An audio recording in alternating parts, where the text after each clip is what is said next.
Hi, this is Morley and this is the M-Wire. Well folks, La Cumbre Vieja shows absolutely no signs of slowing down. The lava coming from the volcano is still very voluminous. It's still streaming like you wouldn't believe into the ocean. I'm going to talk more about the recent crater collapse later and how the lava flows were affected by that.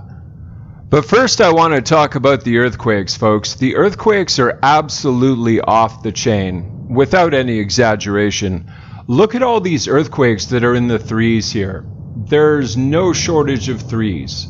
If you go all the way down, like there's twos, and now they're graduating to threes within the last, 12 hours or so.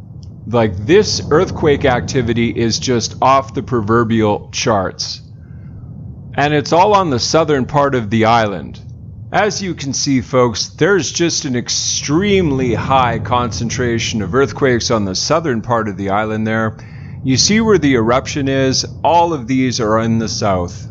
Pretty much all of them. There's not really any earthquakes pertaining to La Palma anyway that are north of the eruption site. That is very concerning to me. Just the location and the intensity and the frequency of the earthquakes is starting to become very alarming at this point, in my opinion, because they're not going the other way. They're just picking up. It's getting to the point, like I said, where 3.0, 3.3, 3.5, whatever, anything in the threes is becoming normal. Just to give you a synopsis as to how the Richter scale works, a 3.1 earthquake is twice as powerful as a 3.0 earthquake. Basically, as you go up 0.1, the strength of the earthquake doubles. So a 3.0 is 10 times more powerful than a 2.0. As far as the air quality goes, obviously the SO2 levels remain quite high in La Palma, but they are quite obviously starting to affect other countries, as we can see the sulfur dioxide in Puerto Rico here. People are complaining in Puerto Rico that their lungs are burning in some cases, it depends on who you are. But I mean, this SO2 cloud is wafting all the way across the Atlantic to the Caribbean now. I don't know if it'll make it to the United States. If anybody lives in Florida and they're watching this video and they can smell something like rotten eggs or, matches or something, please let me know. I'm very interested if you can smell the SO2 in the United States. To get into the specifics as to how much SO2 has been expunged into the air, 250,000 tons at this point. That is a lot, folks. We're talking, like I say, a little over 2 weeks, and 250,000 tons of SO2 has made it to the atmosphere. Some 250,000 tons of sulfur dioxide have been expelled into the air since La Cumbre Vieja volcano on the Spanish island of La Palma started erupting on September 19th.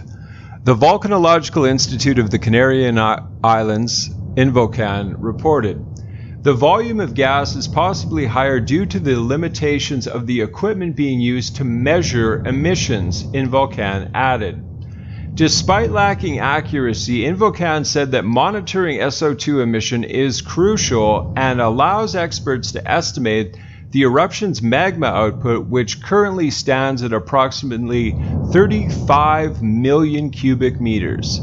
Since it started erupting, La Cumbre Vieja has spewed about 80 million cubic meters of magma, according to Invocan. Those are just staggering numbers, folks. Let's compare them to other eruptions here. So we're looking at a map of various eruptions that have happened over the last couple hundred years that they're aware of, that someone documented somewhere. Some of them are obviously old here. I mean, in 1585, that's where the lava basically fell right there in green. 1712 in El Remo there, that's how much lava there was. 1949. I mean, this is the worst volcano eruption on La Palma in over 100 years, for sure. There wasn't even this much lava in 1949, so that gives you an idea exactly how voluminous this really is. So now I'm going to get into today's report from Volcano Discovery.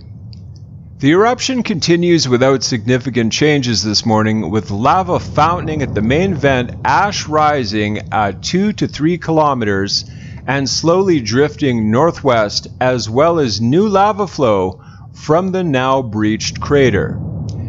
Already now, with little more than 2 weeks of activity, it is significantly bigger than the 2 previous eruptions on the island in the past 100 years.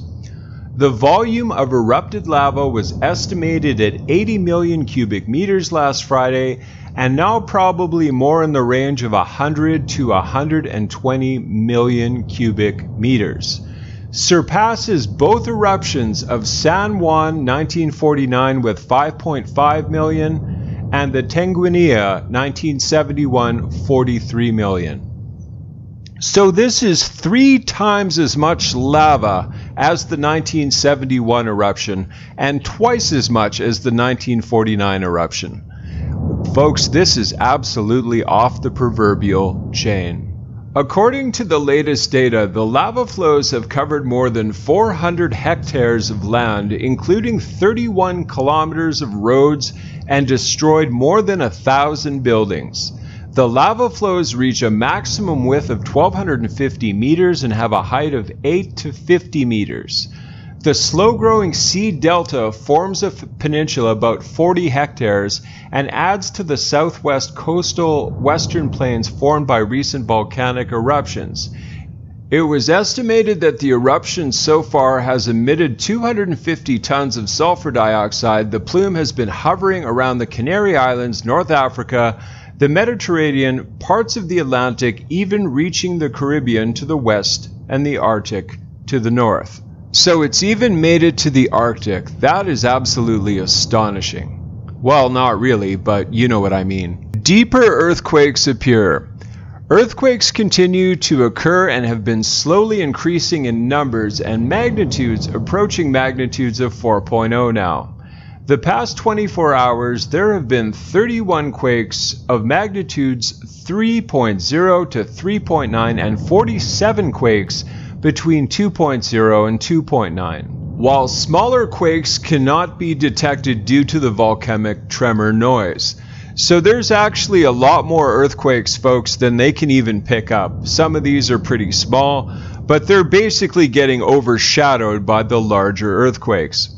While most of the quakes are still 10 to 15 kilometers deep under the central area of the volcano, a cluster of new deeper quakes has appeared at depths around 35 kilometers under the northeastern flank.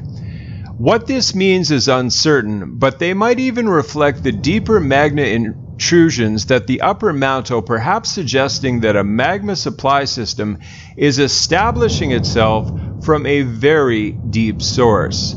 That in turn could mean that the eruption could be going for a very long time. At the ground, deformation rates have been more or less stagnant, which means that magma intruding is balanced off by lava being erupted, or in other words, the eruption is stable at the moment. So there you have it, folks. Volcano Discovery is of the opinion that this eruption is not going to be stopping or slowing down anytime soon. And if you look at the way the volcano is erupting right now, that seems very plausible. It doesn't show any signs of slowing down whatsoever. It just continues to gush lava in rather copious amounts. So I just wanted to bring you that update from La Palma, folks. Thank you so much for coming along with me to my update. Please remember to like, to comment, to share, and to subscribe. Thank you so much, and God bless.